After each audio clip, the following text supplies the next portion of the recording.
example from one of my own personal experiences. I happened to visit, of course, during a visit to the US recently, I happened to visit the leading news channel in Kansas City. Their main news item is always on the weather, because when we asked them, they said the people are more interested to know about the weather than politics or current affairs. But India and Sri Lanka, being agricultural nations, the audience differs. There's a difference in interests among the audience. Why do you see this? Why do you think is the reason for this? Once again, the question is open to both panelists.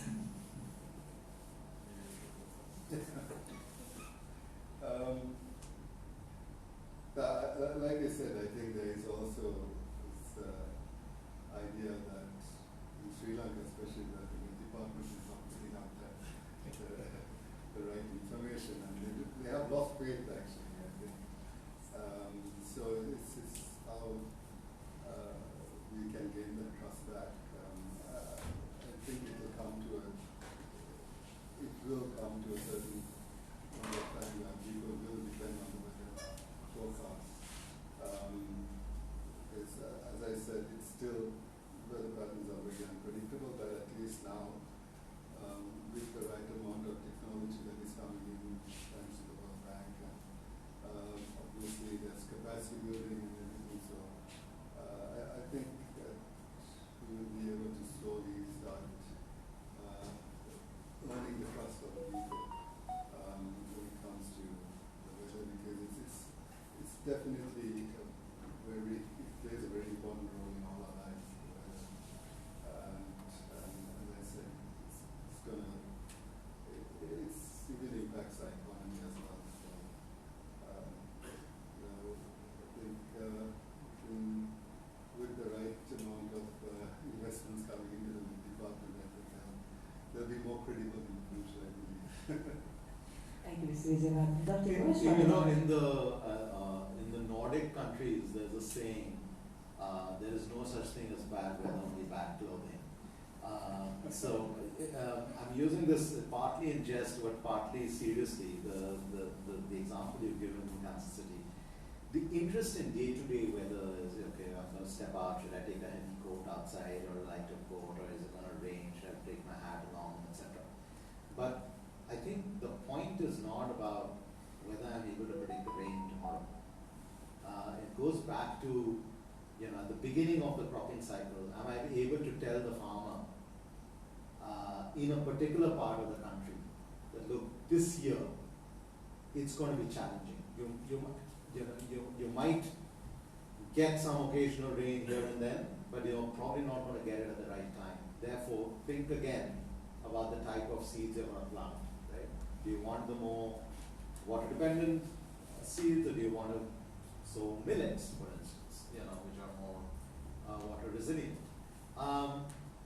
So I think that kind of information we need to send out. That's one thing.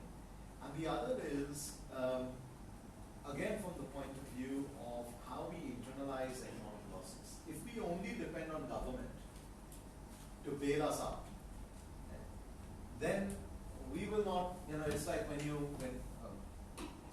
I switch that off? Yeah.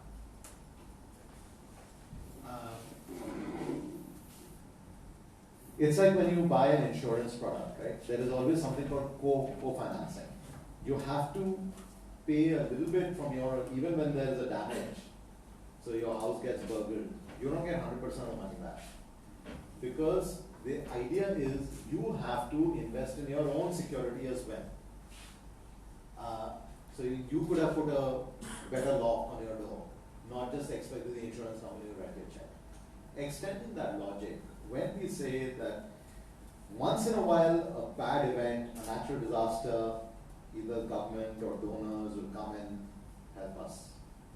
But if it becomes year after year after year, what is the government? Ultimately, it is, again, you and me. It's our taxpayer money which is going into providing the government the resources. So year after year, when those extreme things become the norm, you have to realize that we have to also start being interested in how not just the day-to-day weather weather is changing and whether I have better clothing, but whether this is going to have an economic impact.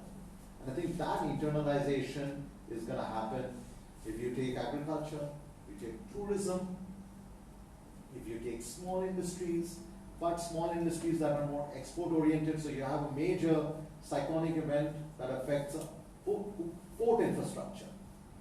Nothing might have happened indoors, inland.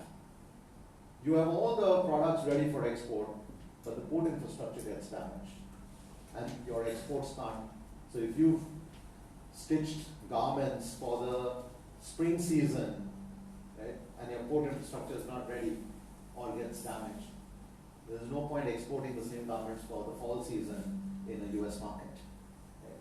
Once we start translating these into our lived reality and our economic losses, I think the interest will grow beyond the weather channel. Thank you, Dr. Ghosh and Ms. Vijayarajah. Before we conclude the discussion, I would like to ask the two panelists to whether to maybe give a positive message to take home. Maybe on a note that if everybody comes together, this issue could be addressed more effectively. Oh. No, absolutely. I think for the last few years, I think there has been a lot of collaboration between countries on climate issues. But it is very important that especially if you take region by region, and for us, our neighbors are extremely important to rely upon and to have absolute good collaboration when it comes to dealing with the climate crisis. So yeah, there is a positive. I mean, the positive is that every government now, especially in this the global south, especially, are very concerned about the climate and its effect on their respective countries. I mean, if you look at small islands like Vanuatu, I mean, they are looking at, basically they'll lose their country within a couple of years. I mean, they'll be underwater. They're looking at Maldives, who also, with the sea level rising, will pretty much lose their country if it continues like this. You look at Sri Lanka, the predictions are if the sea level keeps rising by 2045, 2050, I believe this part of Colombo will be underwater, part of Jaffna will be underwater. So it is very important for us to collaborate with each other, rely upon each other to face up to these things. And the positive note is that all these countries are working now to make sure that we face up to these challenges and make sure that we preserve our countries, our environment, and our people. I think my message is simply that this is an opportunity for not just an energy transition, but an economic transformation. As I mentioned earlier, India now has become the fourth largest renewables market in the world, attracting upwards of $12 billion every year, just in its clean energy sector, which will rise up to about $50 billion a year.